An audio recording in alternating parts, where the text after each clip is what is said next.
Good morning, all of you. Today we are going to discuss 2018 and 2019 prelims paper of MPPSC prelims. अभी बहुत ज़्यादा news में ये सारी चीज़ें चल रही हैं कि MPPSC का सिलेबस चेंज हो चुका है, नए पैटर्न से आज तक एक भी पेपर नहीं दिया गया है। डेफिनेटली बहुत सत्य बात है कि पेपर का जो पैटर्न है वो अभी जो सिलेबस है वो चेंज हो चुका है। बट गौर देने वाली बात है कि आप प्रीवियस ईयर क्वेश्चंस को छोड़ नहीं सकते हो। आप ये सोचिए कि मैं प्रीवियस ईयर क्वेश्चंस की जगह, क्योंकि अब आपका सिलेबस चेंज हो चुका है, तो मैं उसकी जगह जो जो नई टेस्ट सीरीज आ रही हैं उनको अपना एक इम्पॉर्टेंट वो पैटर्न बना के उनको समझूं, तो बहुत ही गलत आपकी स्ट्रैटेजी होगी। आप प्लीज़ प्रीवियस ईयर क्वेश्चन ज़रूर देखें। ऐसा नहीं है कि अगर सिलेबस चेंज हो गया है तो आपका प्रीवियस ईयर क्वेश्चन से आपको कुछ सीखने नहीं मिलेगा। आपको एटलीस्ट समझ में आएगा कि प्रीवियस ईयर क्वेश्चंस में किस प्रकार से क्वेश्चन एमपीपीएससी ने पूछे हैं।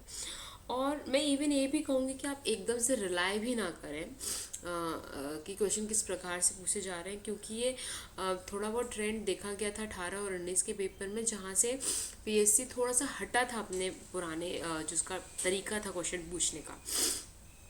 अभी बीच बीच में जैसे मैंने पहले आपको 15, 16 का और 17 का पेपर डिस्कस किया, वहाँ पे हमने देखा था कि कैसे आपके कुछ 17 के पेपर में पर्सनालिटीज़ ने क्या कहते हैं कि इम्पॉर्टेंट एरिया बनाया हुआ था आपका। एक बैलेंस पेपर आता है मतलब आपका। तो ऐसा नहीं है कि इस साल सिलेबस चेंज हो गया, उन्हें यूनिट्स डिफाइन कर दिए तो सिलेबस अब मतलब अब पेपर बैलेंस आएगा। आप सिर्फ प्रीवियस ईयर क्वेश्चंस को देखिए किस प्रकार से क्वेश्चंस आते हैं और उस हिसाब से ही तैयारी कीजिए। बस ये है, यूनिट वाइज तैयारी कीजिए, हर यूनिट के उस प्रकार के क्वेश्चंस आपको तैयार करने हैं। अब हम पेपर की तरफ चलते हैं। पहला क्वेश्चन था, name the state bird of Madhya Pradesh. Peacock, मोरहुल, paradise flycatcher and parrot. तो ये मध्य प्रदेश की यूनिट से क्वेश्चन हो गया, समझिए। तो इसका आंसर जो है वो है आपका paradise fly catcher. Okay, next. अब जैसे स्टेट बर्ड का पूछा तो आप बाकी की चीज़ें याद कर लीजिए, जैसे कि हमारे यहाँ का स्टेट फ्लावर्स कौन सा है, हमारे यहाँ का स्टेट एनिमल कौन सा है। जैसे स्टेट एनिमल हमारे यहाँ का टाइगर है, सॉरी बारहसिंगा है। बर्ड जो एनिमल टाइगर है वो अपना इंडिया का स्टेट नेशनल एनिमल है। वहीं जो हमारे यहाँ का वो बारहसिंगा है। ठीक है, तो ऐसे आप चीज़ें याद कर लीजिए। खासकर ये जो आपका फैक्ट है एक एमपी का कि एमपी में आपके सबसे ज़्यादा टाइगर्स मिलते हैं, 526 टाइगर्स हमारे यहाँ पे मिलते हैं और ये हाईएस्ट नंबर है पूरे इंडिया में। तो इससे रिलेटेड भी थोड़ा फैक्ट्स देख लीजिएगा। फिर नेक्स्ट है, what is the full form of NGT. तो एनजीटी का फुल फॉर्म होता है नेशनल ग्रीन ट्रिब्यूनल। ये आपको बिल्कुल अब रट गया होगा, 10th यूनिट के अंदर ये आपका एक इम्पॉर्टेंट आयोग है जो आपको पढ़ना है, एक इम्पॉर्टेंट इंस्टीट्यूशन है जो आपको पढ़ना है। ये name the first state of India which is dependent on organic farming. तो ये बेसिकली क्वेश्चन ये नहीं पूछ रहा कि डिपेंडेंट है। आप फाइनली जो आपका ऑर्गेनिक फार्मिंग में 100% शिफ्ट हो गया था वो आपका सिक्किम राज्य था। ये उस समय का करंट अफेयर्स का क्वेश्चन है। The main air pollutant in metropolitan cities are ozone, carbon monoxide and sulfur dioxide, carbon dioxide and nitrogen dioxide। तो ये सारे के सारे ही क्या कहते हैं कि इम्पॉर्टेंट एयर पोल्यूटेंट्स होते हैं और इसके कारण एमपीपीएससी ने क्या किया था, इसको क्वेश्चन को डिलीट कर दिया था। Next is which of the following is a medicinal crop. Sugarcane, aloe vera, cotton and mahua. तो आपको पता होगा बहुत अच्छे से कि एलोवेरा आपका एक मेडिसिनल क्रॉप है। The sunlight energy use by green plants in photosynthesis is transformed into. जो भी सनलाइट आपको मिलती है वो किस चीज़ में कन्वर्ट होती है। तो आपको पता है जब भी आप केमिकल प्रोसेस होगी उसके अंदर से आपका कहते हैं ट्रांसफॉर्म होगी सनलाइट। तो आपका जो आंसर है कि सनलाइट जो है वो केमिकल एनर्जी में ट्रांसफॉर्म होती है during the photosynthesis. Next is what is the Audible range of humans. तो ये बहुत कॉमन क्वेश्चन है, एनसीईआरटीज़ का क्वेश्चन है ये। तो हमारे जो कहते हैं ह्यूमन की सुनने की क्षमता है उसके जो हियरिंग रेंज है, ऑडिबल रेंज है, वो 20 हर्ट्ज से लेके 2000 हर्ट्ज तक होती है। Okay, next is which of the following is a desert region. Sindhu area, Gangetic area, Assam area and central India area. आप बताइए कहाँ पे है। तो आपको पता होगा सिंध जो हमारा कहते हैं पहले भारत का हिस्सा था बहुत सारा पार्ट, अब वो पाकिस्तान में चला गया है। तो ये वाला जो एरिया है वो आपका डेजर्ट रीजन है, थार एरिया के एरिया से इसका संबंध है ना। फिर when is the international earth day celebrated. अब आपने अगर ये कहते हैं 2015-16 के क्वेश्चंस देखे होंगे तो ये रिपीटेड क्वेश्चन है कि इंटरनेशनल अर्थ डे कब मनाया जाता है। तो इंटरनेशनल अर्थ डे जो है वो 22 अप्रैल को मनाया जाता है। अब ये सारी चीज़ें अगर आप प्रीवियस ईयर क्वेश्चंस पढ़ते हो तो कुछ ना कुछ क्वेश्चंस जो है वो आपके रिपीट होते हैं, और जो क्वेश्चंस रिपीट होते हैं वो आपके 100% तैयार हो जाते हैं और बहुत ही जल्दी तैयार हो जाते हैं। ओके, आपको उनके लिए भटकना नहीं पड़ता। जैसे अब 5 जून की बात आई, 5 जून को क्या मनाया जाता है? 5 जून को आपका एनवायरनमेंट डे मनाया जाता है। Okay, next is which of the following pairs is not correctly matched. ये नॉट पे हमेशा ध्यान दीजिएगा, कभी भी इसको छोड़िएगा नहीं। तो नेम ऑफ द बुक्स दी हुई हैं और उनके ऑथर्स दिए हैं और हमें नॉट बताना है कौन सा करेक्ट मैच नहीं है। The burning forest Nandini Sundar का है। One Indian girl Chetan Bhagat की।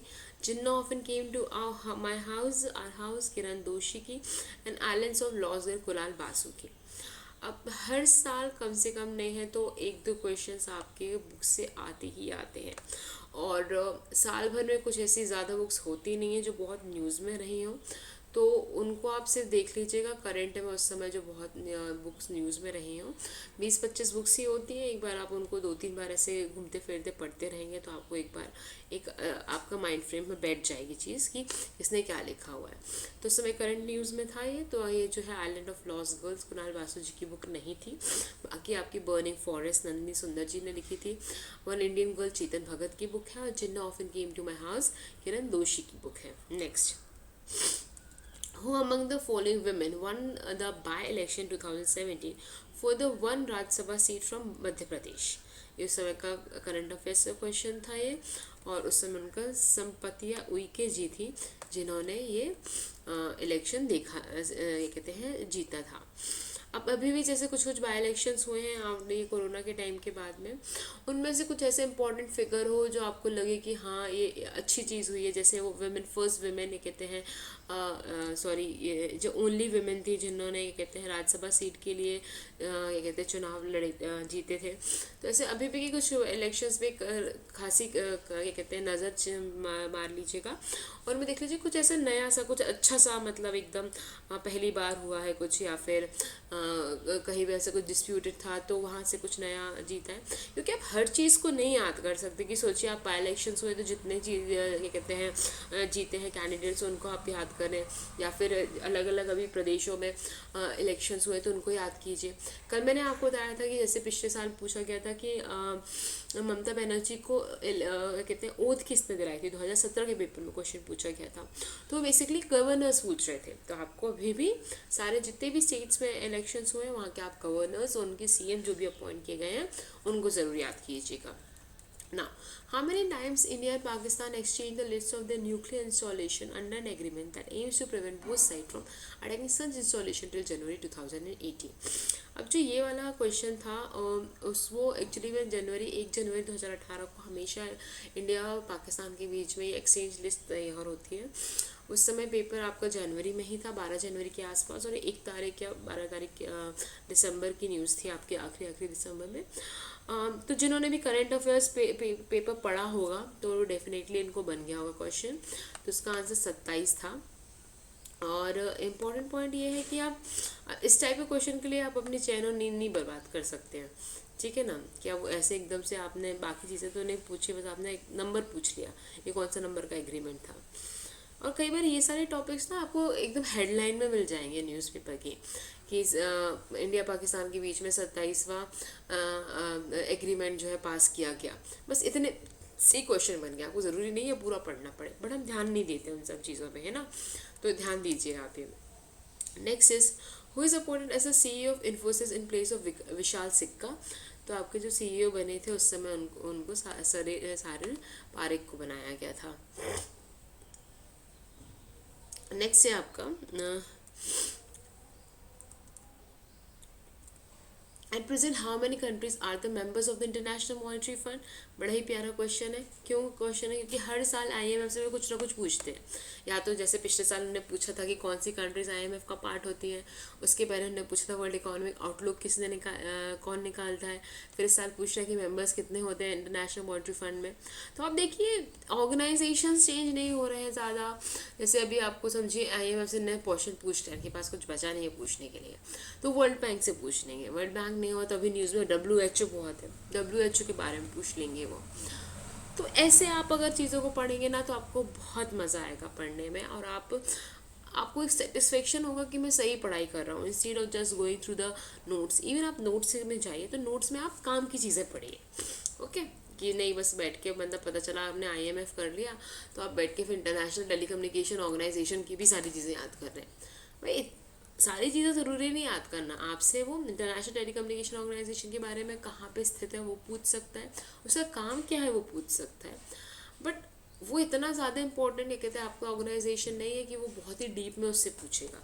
समझ रहे हो? आप कल के दिन जैसे आपने समझिए 17 का पेपर आपने देखा होता, तो आपको वहाँ क्वेश्चन दिखता कि आईएमएफ से पूछा गया। आप समझिए उस आईएमएफ के क्वेश्चन से अब आप सारे के ऑर्गेनाइजेशन रटने बैठ गए होते तो कितनी मुश्किल जाती है। बट आपने आईएमएफ ही ढंग से नहीं पढ़ा तो ये क्वेश्चन आपको शायद नहीं बन पाता।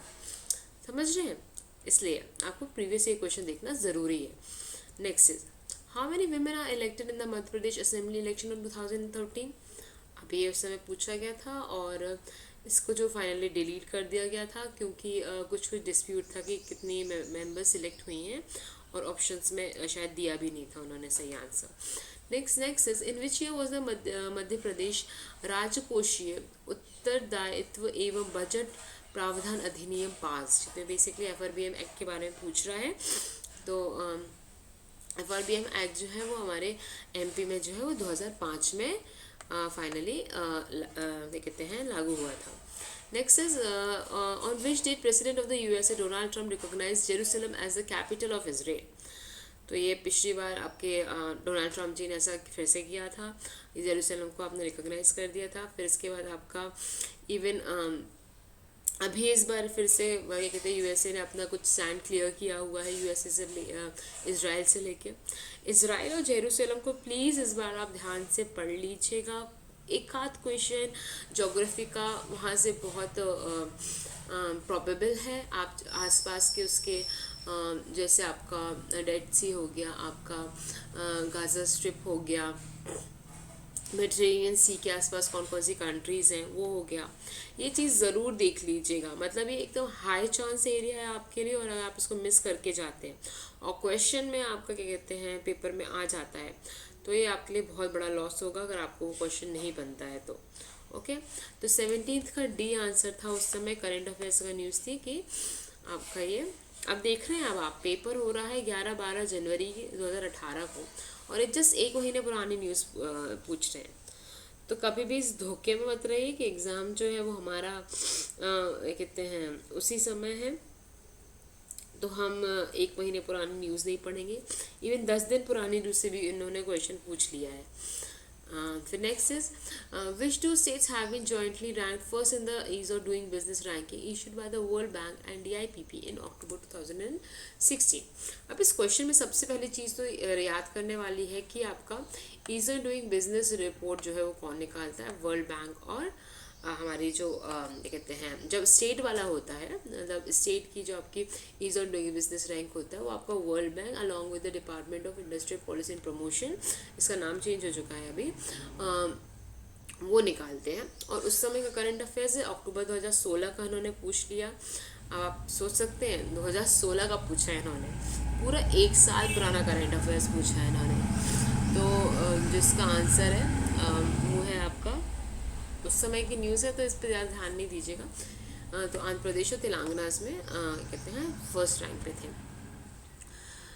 Okay, next is with which religion is Kalika Purana associated. तो कालिका पुराण किससे संबंधित है?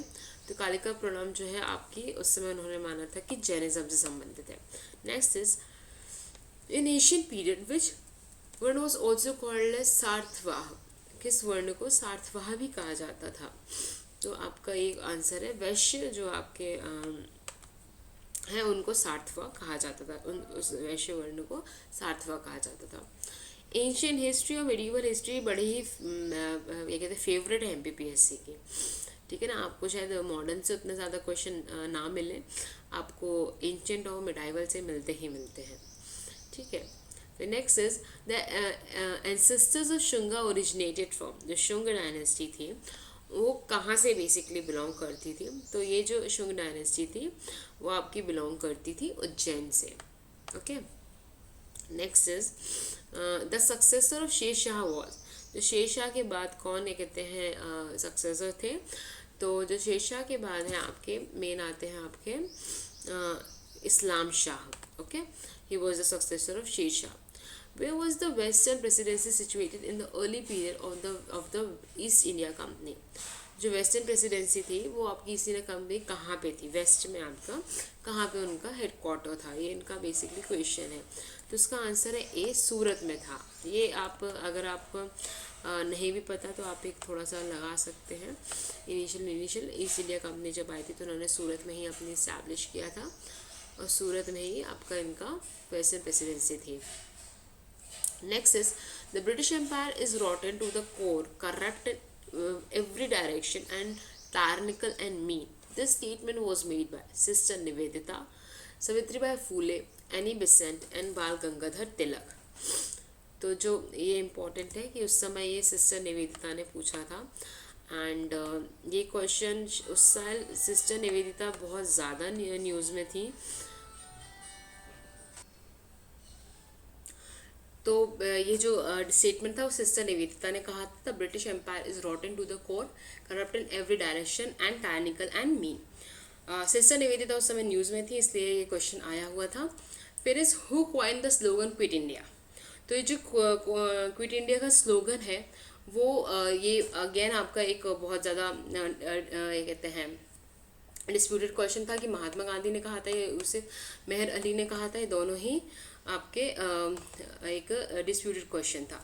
फिर is who authored the book planned economy of India, तो ये जो प्लान्ड इकोनॉमी फॉर इंडिया है ये वाला जो बुक है ये आपका दिया गया है आपका 26 एक में एम विश्वेश्वरैया जी ने, ठीक है। सॉरी 25 का जो सी है जो आंसर है वो यूसुफ मेहर अली जी ही हैं, उन्होंने क्वाइन किया था ये टर्म क्विट इंडिया, ओके। फिर है आपका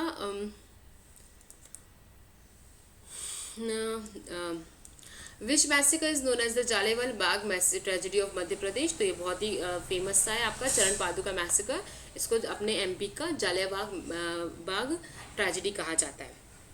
फिर नेक्स्ट है आपका कि longest river in India is, तो लॉन्गेस्ट रिवर इंडिया की आपकी गंगा है, याद है आपको, पता है ये चीज़, गंगा आपकी लॉन्गेस्ट रिवर है। वही लॉन्गेस्ट रिवर पेनिनसुलर इंडिया की कौन सी है, तो आपकी गोदावरी है। The southern most range of India है, जो सबसे नीचे की रेंज है इंडिया की वो कौन सी, नीलगिरी, अन्नामलाई, कार्डामम, नल्लामलाई, तो आपको पता होगा इसका आंसर, बहुत ईजी है, बताइए जल्दी से। तो कार्डामम आपकी सबसे नीचे की रेंजेस है। पिछले साल भी बहुत सारे क्वेश्चन उन्होंने रेंज के ऊपर पूछे थे, इसके पहले पूछा जा चुका है कि सदर्न की आपकी सबसे ज़्यादा हाईएस्ट रेंज कौन सी है आपकी, सॉरी हाईएस्ट माउंटेन कौन सा है, तो मैंने पढ़ा था कि अनाईमुड़ी आपका हाईएस्ट माउंटेन पीक है साउथ इंडिया की। फिर नेक्स्ट पूछा गया था कौन सा ऐसी माउंटेन है जो आपके एक स्टेट में ही है, तो उसका आंसर था अजंता। तो ये प्रीवियस ईयर क्वेश्चन अगर आपने पढ़े होते तो आप ये रेंजेस को अच्छे से कर लिए होते और आपको ये आंसर बन जाता, अगर नहीं बना है तो। Which state in India touches maximum state boundaries, ये अगर मैंने फिर से आपको कहा था ये आपको पढ़ना चाहिए, तो ये जो इसका आंसर है वो आपका डेफिनेटली क्या है, आपका उत्तर प्रदेश, ओके। जो उत्तर प्रदेश है वो सबसे ज़्यादा स्टेट को टच करता है। मुझे कमेंट में बताइए कि एमपी कितने स्टेट्स को टच करता है और उत्तर प्रदेश कौन कौन से स्टेट्स को टच करता है। नेक्स्ट है आपका the second largest river basin of India है, पहला है Mahanadi basin, Narmada basin, Godavari basin और कावेरी बेसिन, तो ये भी बहुत अच्छा क्वेश्चन है, तो पता होना चाहिए आपको। गोदावरी बेसिन आपका सेकेंड लार्जेस्ट रिवर बेसिन है इंडिया का। नेक्स्ट इज पाक स्टेट इज लोकेटेड बिटवीन, पाक स्टेट कहाँ किस किस के बीच में, ये आपका इंडिया और श्रीलंका के बीच में।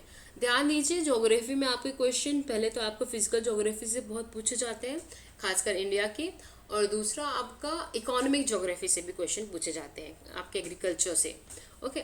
फिर inter tropical convergence zone is a low pressure zone is located between, तो कहाँ पे पड़ता है आपका IITCZ, तो आपको पता है इक्वेटर में पड़ता है। और कौन कौन सी क्या कहते हैं आपकी वो है, तो सबसे पहले आपको ये याद रखने ना कि IITCZ क्या है, एक लो प्रेशर जोन है, ठीक है, कम दाब का क्या कहते हैं एरिया है ये। और ये जो है आपको क्या पड़ता है इक्वेटर में, जैसे मैंने आपको बताया कि इंटर ट्रॉपिकल कन्वर्जेंस जोन आपका इक्वेटर में पड़ता है। फिर कान्हा नेशनल पार्क कहाँ किसके लिए फेमस है, बड़ा ही अच्छा सा क्वेश्चन है ये आपका, टाइगर्स के लिए, जिसमें आप मार्क्स नहीं मिस कर सकते हो। नेक्स्ट इज आपका नेपा नगर, वो किस चीज़ के लिए संबंधित है, कौन सी फर्टिलाइजर इंडस्ट्री है या फिर कौन सी इंडस्ट्री है वहाँ पे। तो नेपा नगर बेसिकली आपके लिए किसके लिए फेमस है, न्यूज़ प्रिंट पेपर बनाने के लिए फेमस है आपका, है ना। तो इसके पहले ने पूछा था कि आपका देवास क्यों फेमस है, प्रीवियस ईयर क्वेश्चन में बताइए जल्दी से कमेंट में। तो उसमें आया था कि आपका मिंटिंग पेपर कॉइन्स, ठीक है ना, sorry minting your this thing your currency क्या कहते हैं नोट्स के लिए फेमस है। वही नेपा नगर आपका न्यूज़पेपर प्रिंट के लिए। ये बड़ा ही इंपॉर्टेंट फैक्ट है, इजी फैक्ट है, कहीं ना कहीं क्वेश्चन में पूछ ही लेते हैं ये। Which one of the following places of Madhya Pradesh is on or nearest to 80 degree east longitude, तो इसमें ऑप्शन है रीवा, पन्ना, कटनी और कहते हैं जबलपुर। तो ये आपको क्वेश्चन तभी बन सकता था जब आपने मैप देखा हो आपका, और इसका आंसर था Jabalpur. Okay, next Bhavantar Bhugtan Yojana of Madhya Pradesh is related to which sector, women development, agriculture, child development, industry. तो भावांतर भुगतान योजना आपका एग्रीकल्चर के लिए है, उसी साल आपका ये लॉन्च की थी ना भावांतर भुगतान योजना। और भाव में अंतर के हिसाब से आपको भुगतान होना था आपके क्या कहते हैं प्रोडक्ट का, प्रोड्यूस का आपका। ये उसी समय अक्टूबर में लॉन्च हुई थी। The border security force is responsible for guarding on borders of which country? तो Pakistan Nepal, Pakistan and Bhutan, Pakistan Bangladesh, Pakistan and China. तो जो BSF है वो आपकी बेसिकली बॉर्डर करती है आपके पाकिस्तान और बांग्लादेश को। ओके, नेक्स्ट पूछा गया है who among the following has not been the acting governor of Madhya Pradesh. तो एक गवर्नर के बारे में पूछा गया है कि कभी ये एक्टिंग गवर्नर नहीं रहे हैं। ND Ojha, PV Dikshit ji, justice GD Dikshit and GP Singh. तो इसका आंसर जो है वो है आपके जस्टिस GD दीक्षित कभी भी आपके एक कहना चाहिए आपके एक्टिंग गवर्नर नहीं रहे हैं। बाकी आपके तीनों ND ओझा जी, PV दीक्षित और GP सिंह जी आपके तीनों ये एक्टिंग गवर्नर रहे हैं, याद रखिएगा, focus on not. Next, under which article the constitution of India the governor has the power to promulgate ordinance during recess of legislature. अब आपने पिछला पेपर किया होगा तो वहाँ पे उन्होंने प्रेसिडेंट का पूछा था ऑर्डिनेंस पावर, यहाँ पे गवर्नर का पूछ लिया है। तो इसका आर्टिकल है 213। What was the growth rate of GSDP of Madhya Pradesh from the year 2012 to 11-12 to 2015-16? तो आपका GSDP कितना रहा है, तो आपका GSDP इसका ये डिलीट कर दिया गया था, मुझे नहीं पता क्यों किया गया था ये, शायद से जो आपका डेटा था उसमें कुछ मिसमैच था। फिर 42nd क्वेश्चन था आपका in which year was the office of the parliamentary secretary created first time in independent India. तो पार्लियामेंट सेक्रेटरी की पोस्ट को सबसे पहले कब बनाया गया था, तो ये जो पोस्ट है आपकी पार्लियामेंट सेक्रेटरी की वो 1951 में बनाई गई थी, ठीक है। तो ये हमारे जब हम रिपब्लिक हो चुके थे उसके बाद आपकी पोस्ट बनी थी। आप थोड़ा सा और वैसे भी कर सकते थे इस क्वेश्चन को बहुत ईजिली कि भाई जब आपका पार्लियामेंट ही फाइनली इस्टेब्लिश होगा तब आप ही बना सकते हो। तो उसमें सबसे ज़्यादा ऑब्वियस सी बात है आप 1952, 57, 62 में इतने लेट बनाओगे नहीं आप, तो आपने पहले आपके 1951 में ही आपने पार्लियामेंट्री सेक्रेटरी की पोस्ट बनाई गई थी। फिर नेक्स्ट क्वेश्चन है आपका which of the following is not correctly match. 371 A Nagaland, 371 B Assam, 371 C Meghalaya and 371 D Andhra Pradesh. तो ABC में से आपको बताना है कौन सा आपका गलत मैच है। तो यहाँ पे जो है आपका जो गलत मैच है वो आपका मेघालय गलत मैच है आपका, ठीक है, आपका मेघालय गलत मैच है यहाँ पे। और जो बाकी है आपके 371 A नागालैंड से रिलेटेड है, ये जो आपके स्पेशल प्रोविजंस हैं आपके उससे संबंधित चैप्टर से है। ये हमेशा मतलब बड़े अच्छे से आप याद कर लीजिए इसको, 4-5 स्टेट के नाम आपको याद करने। ए है जो नागालैंड के लिए, B जो है असम के लिए, D और E दोनों आपके आंध्र प्रदेश के लिए है, ठीक है।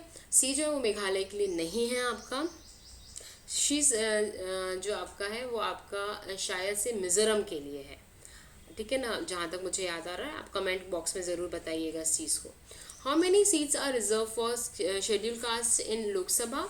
तो जो कहते हैं शेड्यूल कास्ट है उसमें आपकी कितनी सीट्स रिजर्व हैं आपके लोकसभा के अंदर, तो इसका आंसर है आपका 84 सीट्स जो है वो आपके रिजर्व है for schedule caste in the Lok Sabha. Which one of the following is not correctly match. ये बड़ा ही ऐसा क्वेश्चन है कि आप मतलब आप चाह के भी समझ नहीं सकते भाई मैं हर प्रदेश के बारे में पढ़ूंगा क्या। तो ये ऐसे क्वेश्चन अनएक्सपेक्टेड क्वेश्चंस आते ही आते हैं।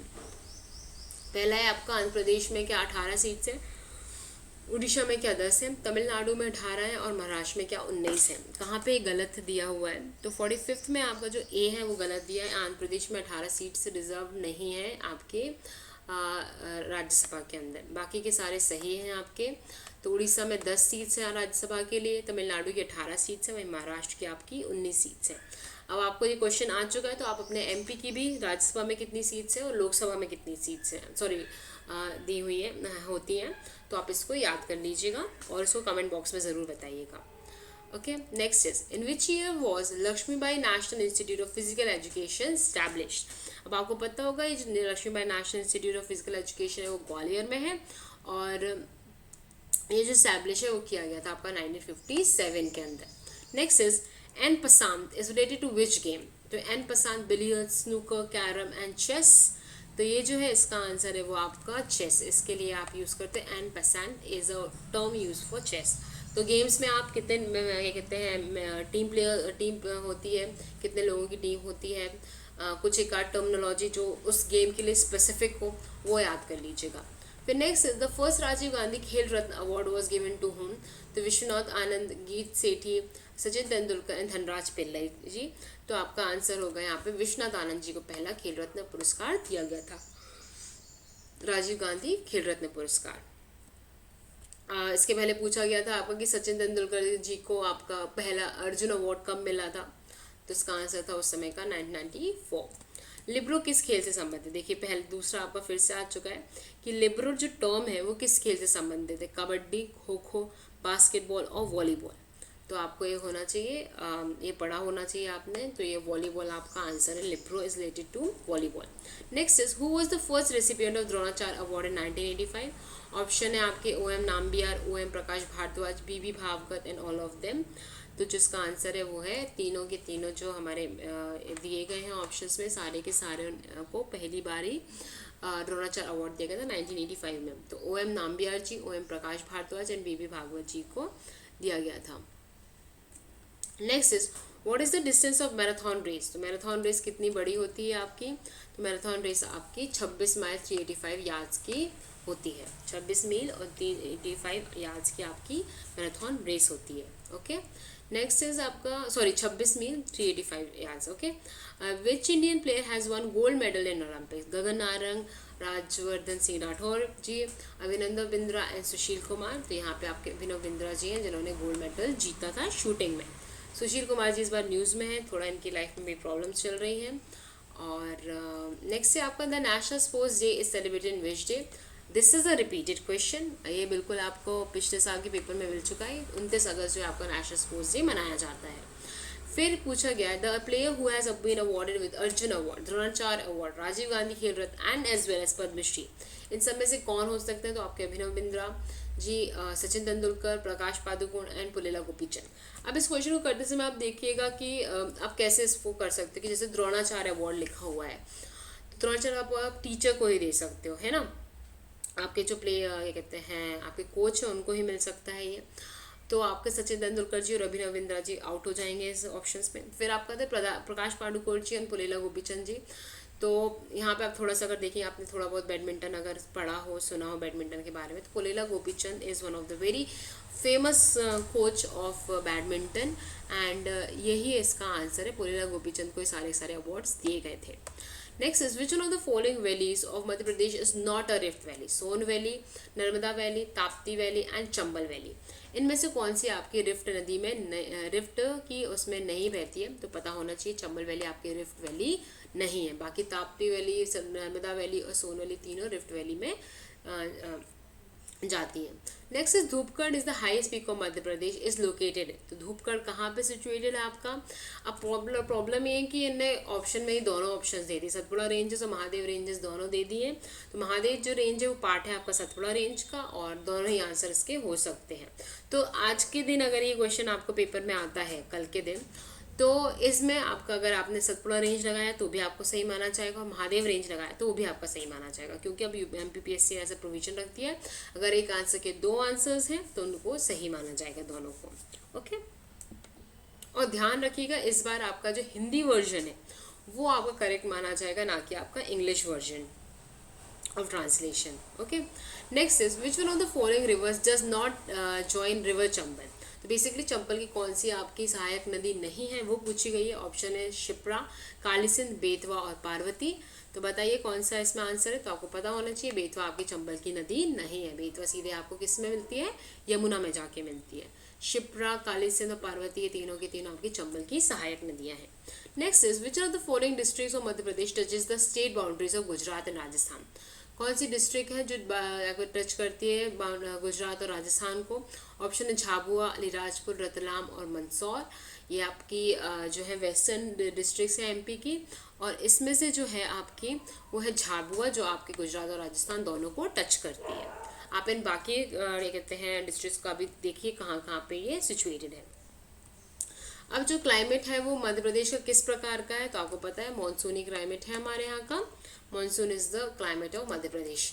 Now with which mineral production is Malajkhand associated? जो मलाजखंड एरिया है, मलाजखंड की माइंस है, वो किससे संबंधित है? तो आपको ये पता होगा कि मलाजखंड की माइंस में आपका कॉपर मिलता है। ओके, बालाघाट की मलाजखंड की माइंस से जो। फिर next is which district of Madhya Pradesh has highest percent of tribal population? तो कौन सी डिस्ट्रिक्ट है जहाँ पे सबसे ज़्यादा ट्राइबल पॉपुलेशन का परसेंटेज है आपका? बताइए। तो इसका आंसर है अलीराजपुर।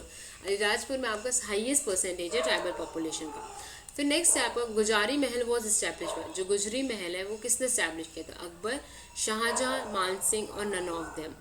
तो यहाँ पे जो आंसर है मान सिंह के द्वारा गुजरी महल को बनाया गया था। Next is which one of the following cities of Madhya Pradesh is not located on NH3? Sendhwa, Mhow, Sarangpur और शुजालपुर। तो यहाँ पे जो है आपका शुजालपुर जो है वो NH3 पे नहीं पड़ता है। अब आप इस क्वेश्चन से क्या समझ सकते हैं कि आपके जो इंपॉर्टेंट NH नेशनल हाईवेज हैं उनको आप एक बार देख लीजिए कौन कौन से डिस्ट्रिक्ट से पास होते हैं, खासकर NH3 तो बिल्कुल देख ही लीजिएगा। फिर in Madhya Pradesh budget 2017-18 the provision for Amrut scheme is 500 crore, 600 crore, 700 crore, 800 crore. तो ये उस करंट अफेयर्स का क्वेश्चन है। ये 17-18 का देखिए आपका मध्य प्रदेश का बजट जो आपका जनवरी के आसपास ही आपका दिसंबर के आसपास ही आपको उन्होंने मध्य प्रदेश का बजट दिया था, और उन्होंने जनवरी 18 में क्वेश्चन पूछ भी लिया। तो जो है इसका आंसर जो है वो है आपका सी। आपका जो 700 करोड़ रुपए उन्होंने उस समय एलोकेट किए थे अमृत मिशन के लिए। Next is which one of the following districts of Madhya Pradesh has more than 1000 as sex ratio? पूछा गया कि किनकी ये कहते हैं सब 1000 सेक्स रेशियो है। ऑप्शन है अनूपपुर, बुरहानपुर, इंदौर और डिंडौरी। तो आपका जो डिंडौरी है वहाँ पे आपका जो सेक्स रेशियो काफ़ी अच्छा 1000 से ऊपर है। Who among the following was not acted as Chief Secretary of Madhya Pradesh? R.P. Nayak, B.K. Dubey, R.S. Khanna and P.K. नरहोन्ना। तो इसमें से क्वेश्चन आंसर है जो P.K. नरहोन्ना जी थे वो चीफ सेक्रेटरी नहीं थे। यहाँ पे नॉट पूछा गया है आपका, देख लीजिए। बाकी कौन कौन थे? R.P. नायक जी थे, B.K. दुबे जी थे, R.S. खन्ना जी थे। देखिए आपको दो चीज़ें पूछ चुके हैं, आपको एक्टिंग गवर्नर्स पूछ चुके हैं अभी तक के एमपी के, दूसरा क्वेश्चन आ चुका है चीफ सेक्रेटरीज का। तो इनको आप एक बार और पढ़ लीजिएगा। इन which year was Madhya Pradesh जिला योजना समिति अधिनियम पास?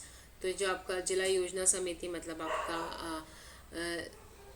डिस्ट्रिक्ट डेवलपमेंट एक्ट का पास हुआ था आपका ये। तो इसका जो आंसर है वो है आपका बी। 1995 में इसको पास किया गया था। Which organisation is giving financial support for Tejaswini rural women empowerment programme? तो कौन सा फाइनेंशियल सपोर्ट किसके अंदर दिया जा रहा है? Tejaswini rural women empowerment programme को। तो इसका आंसर है आपका IFAD, international financial bank. Okay, IFAD, मुझे इसका फुल फॉर्म अभी क्लियर नहीं है, और इसका आंसर था IFAD। नेक्स्ट इज मुख्यमंत्री Gram Sadak Yojana in Madhya Pradesh was implemented in from which year. Pradhanmantri Mukhyamantri Gram Sadak योजना किस साल से लागू हुई थी, तो आपकी स्टार्ट हुई थी 2010-11 में। अब इन सारे क्वेश्चन के लिए ना, जैसे अभी नेक्स्ट वाला भी क्वेश्चन डिस्कस कर लेते हैं हम। From which year was MP incubation startup policy implemented, तो ये जो MP इंक्यूबेशन स्टार्टअप पॉलिसी थी वो आपकी 2016 में स्टार्ट हुई थी। ये वाले एक सारे क्वेश्चंस जो होते हैं, अब इनके लिए आपका सबसे अच्छा सोर्स होता है आपका आपका जो आपका बजट है, वहाँ कहीं ना कहीं स्कीम्स के बारे में आता है, तो आपको ईजिली चीज़ें मिल जाती हैं। तो आप MP का बजट जरूर देख लीजिएगा। फिर जनवरी 2018 friends of MP conclave was held in which city, तो फ्रेंड्स ऑफ MP कॉन्क्लेव जो है वो समय करंट अफेयर्स क्वेश्चन था, और उस समय वो इंदौर में हुई थी। फिर next is how many minimum hours of power supply is assured for rural agriculture purpose of Atal Jyoti Yojana 2013।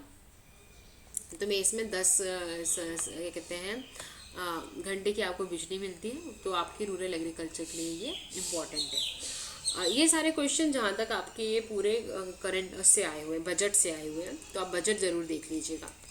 The collection of linked information residing on computer which is available through internet is called, the collection of linked information residing on computer which is available through internet is called web server, web store, world wide web and web information। तो क्या होता है आपका, ये world wide web कहलाता है, जहाँ पे आपकी सारी इन्फॉर्मेशन लिंक्ड होती है और आप उसको सिंपली एक्सेस कर पाते हो। इसके पहले क्वेश्चन पूछा गया था ये वर्ल्ड वाइड वेब की जनक कौन है, तो मुझे कमेंट में बताइए। पिछले साल का MPPSC का क्वेश्चन है। The first page displayed bye web browser after opening a website is called home page. Again repeated question है, 2015-16 में पूछा जा चुका है ये। Dash offers services such as search capabilities, email, news, stock prices, weather information, sports and entertainment। तो ये आपको सारी की सारी चीज़ें कहाँ पे मिल जाएंगी एक बार में, तो आपको ये सारी की सारी चीज़ें कहाँ मिलती है, पोर्टल के अंदर मिल सकती हैं। Dash offer services such as search capabilities, email. अब आप ऑब्वियसली बात है न्यूज़पेपर को अलग कर सकते हो क्योंकि आप वहाँ ईमेल नहीं कर सकते हो। स्टॉक प्राइजेस हॉस्टल में आपको नहीं मिलते हैं, और आर्टिकल्स में आप डेफिनेटली इंटरटेनमेंट नहीं मिलता है आपको, ठीक है ना। Which one of the following acronyms is normally used to describe unsolicited junk emails? तो जो जंक emails होते हैं वो आपका क्या कहलाता है, बेसिकली आपका कहलाता है वो स्पैम फोल्डर होता है हमारे जीमेल अकाउंट में, तो वहाँ पे आपके अनडिस्क्राइब्ड अनसोलिसिटेड जंक ईमेल्स होते हैं। Now an intentionally disruptive software that spreads from computer to computer is known as search engine, chat software, email and viruses. तो जो है आपका ये जो है आपका वायरस जो है वो इंटेंशनली यहाँ से वहाँ जाता है, वो आपका वायरस होता है ना। इसके पहले भी पूछा जा चुका है कि आपका वायरस क्या होता है, तो उसमें आंसर था कंप्यूटर प्रोग्राम। आपका वायरस जो तो एक प्रकार का कंप्यूटर प्रोग्राम होता है। Next is which one of the following is not an essential component required for video conferencing system। तो पिछली बार पूछा गया था कि वीडियो कॉन्फ्रेंसिंग में और जो वो कौन सी चीज़ है जो इनपुट आउटपुट देती है, मतलब आप जहाँ पे बोलते भी हो देखे भी जा सकते हो, तो उसका आंसर था वीडियो कॉन्फ्रेंसिंग। अब उन्होंने पूछ लिया कि वीडियो कॉन्फ्रेंसिंग में कौन सा कंपोनेंट नहीं इंपॉर्टेंट है, video camera, display device, telephone और माइक्रोफोन। तो ज़रूरी नहीं है कि आपको टेलीफोन होना चाहिए आपका वीडियो कॉन्फ्रेंसिंग सिस्टम में, है ना। फिर नेक्स्ट है आपका which one of the following are the two essential features of cyber crime. तो सबसे पहले computer technology as modus operandi and intangibility of the environment, offender computer skills and victim ignorance of computer technology, hardware and software and hackers and crackers. तो दो essential component कौन कौन से cyber crime के लिए आपके, तो इसका आंसर डेफिनेटली बी है कि आपका जो भी आपको हैक करना चाहता है उसका कितनी ज़्यादा कंप्यूटर स्किल्स है, और दूसरा कि आपका जो हैक हो रहा है वो कितना इग्नोरेंट है अपनी इसके लिए साइबर सिक्योरिटी के लिए। Next is the term refers to an individual who breaks into computer system without authorisation, deliberately defaces websites for fraudulent purposes. तो इसका आंसर क्रैकर है। इसके पहले उन्होंने पूछ चुका है, एक बार पूछ चुके हैं कि क्रैकर का मीनिंग क्या होता है, तो ब्लैक हैट क्रैकर करके नाम था उसका। तो the term which refers to an individual who breaks into computer system without authoritative deliberately defacing websites for fraudulent purposes a cracker. Okay, next is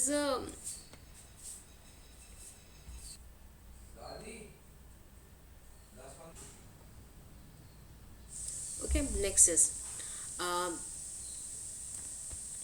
तो ये पूछा जा चुका है। फिर when customer of websites are unable to access is due to flooding of weak network traffic, it is known as। तो basically जब आप एक पर्टिकुलर वेबसाइट में जाते हो और वहाँ पे बहुत ज़्यादा फ्लडिंग होती है, आपको बहुत सारे लोग एक साथ उसको एक्सेस करते हैं, तो basically denial of service attack होता है, वो कहलाता है वो। नेक्स्ट, फिर नेक्स्ट एक क्वेश्चन है आपका एक्ट से, जो आपके फाइनली डिलीट हो चुके हैं। नेक्स्ट पूरे देखिए आप, इतने सारे एक्ट आए हुए थे, आपके क्वेश्चंस आए हुए थे। तो पहले तो 20-25 क्वेश्चन आपके ऐसे एक्ट से आ जाते थे जो बहुत ज़्यादा मुसीबत वाली बात होती थी आपकी, for the people who have not studied them. ये क्वेश्चन अच्छा था कि protection of civil right act 1955 extends to, अब याद रखिएगा ये पूरे के पूरे इंडिया में एक्सटेंडेड है। ओके, फिर ये देखिए सारे के सारे क्वेश्चन आपके एक्ट से ही दिए हुए हैं, है ना। ये नेक्स्ट क्वेश्चन एक इम्पॉर्टेंट है आखिरी का आपका कि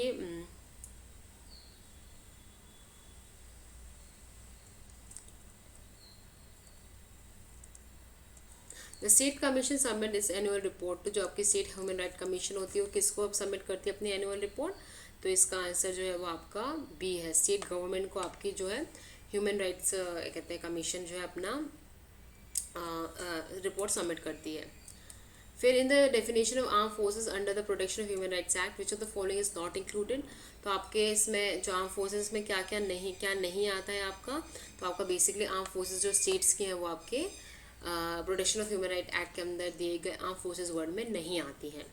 ओके, फिर नेक्स्ट है 97 वाला क्वेश्चन भी देख लेते हैं। In the event of occurrence of any vacancy in the office of chairperson of the state commission who can authorise one of the members to act as chairperson, तो जब भी आपके चेयरपर्सन की पोस्ट में आके अगर वैकेंसी होती है तो कौन जो है वो उस वैकेंसी में किसी एक पर्सन को ऑथराइज कर सकता है, तो इसमें जो आंसर होता है वो होता है गवर्नर के पास में ये पावर होती है। फिर द सिटिंग जज ऑफ अ हाई कोर्ट और अ सिटिंग डिस्ट्रिक्ट जज can be appointed as a member of the state human rights commission after consultation में, तो किसे अपॉइंट किया जा सकता है आपका, तो ऑब्वियस सी बात है आपके अपॉइंट करने के पहले आपको chief justice of the high court of the concern state को आपको पहले बात करनी पड़ेगी। ओके, तो ये सारे क्वेश्चंस थे अभी हमने डिस्कस किए। अभी हमने देखा कम से कम 10-15 क्वेश्चन तो अकेले एक्ट से आते थे, अब फाइनली एक्ट आपके सिलेबस में है ही नहीं, है ना। तो ये हमने डिस्कस किया 2018 का पेपर, इसको आप एक बार और रिपीट कर लीजिएगा, आप इसको एक बार अच्छे से रिवाइज कर लीजिए और इसके बेसिस पे ही आप मतलब एक मेजर पोर्शन अपनी तैयारी का प्रीवियस ईयर क्वेश्चन पेपर के थ्रू ही करिए। Okay, thank you very much.